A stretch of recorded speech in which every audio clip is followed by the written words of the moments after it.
So for today's video, ang ipapakita natin ngayon ay another trick or setting ng phone natin. So wag na natin patagalin, let's go!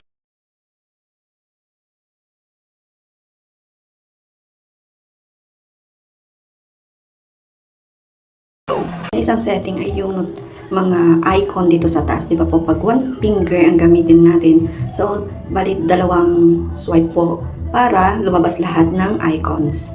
Pero pag dalawang finger pa lang gagamitin natin, ayan, so minsan na po siyang mag-appear yung mga icons. And another setting is yung tinatawag na teleprompter, na kung saan pwede na natin isulat yung mga script or lines natin habang tayo nagbablog or nagvi-video. Open natin yung camera natin, and then syempre punta natin dun sa video, and then pindutin natin yung settings dun sa may taas, tapos pindutin natin yung teleprompter, ayan, tapos pindutin natin yung may parang pencil para isulat yung lines natin or script natin. So meron na ako na ilagay na sample lines natin, and then after that pindutin lang natin yung save dun sa taas.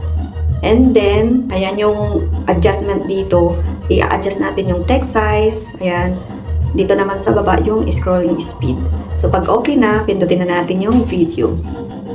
Ayan. Di ba po ang galing? So, sample.